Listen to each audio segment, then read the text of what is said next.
Daxili İşlər Nazirliyinin Baş Dövlət Yol Polisi İdarəsinin Baş Dövlət Yol Polisi İdarəsi Sumqayıt Regional Qeydiyyat İmtahan Şöbəsinin təcrübi imtahanın qəbulundakı yenilikləri açıqlayıb.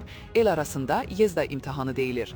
İdarənin İctimaiyyətlə Əlaqələr Şöbəsinin rəisi polis polkovniki Kamran Əliyev trendə açıqlamasında bildirib ki, Baş Dövlət Yol Polisi İdarəsinin Sumqayıt Regional Qeydiyyat İmtahan Şöbəsinin təcrübi imtahanın qəbulu üçün xüsusi bağlı meydança yaradılıb. Meydançadakı avtomobillər sürücülük vəsiqəsi almaq üçün imtahandan keçmiş şəxslər istifadə edirlər. Meydançada əyani imtahan verən şəxslərin bilik və bacaracaqlarını bundan sonra imtahan götürən müəllimlər deyil, xüsusi texniki vasitələr qiymətləndirəcək. Meydançada quraşdırılan xüsusi detektor əyani imtahan verən şəxsin bilik və bacaracağını avtomatik yoxlayacaq və qiymət verəcək. Yəni imtahanlar müasir texniki vasitələrin köməyi ilə qəbul olunur. Artıq təcrübə imtahanları şöbənin əməkdaşları tərəfindən deyil, xüsusi texniki vasitələrin köməyi ilə qiymətləndiriləcək.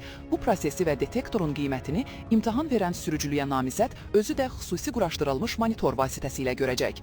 Digər bir yenilik isə ondan ibarətdir ki, orada yaradılan şəraitə uyğun olaraq eyni vaxtda bir neçə avtomobillə təcrübi imtahan vermək mümkündür. Yəni eyni anda həm yük maşını, həm minik avtomobili, həm avtobus, həm də motosikllə imtahan vermək mümkündür.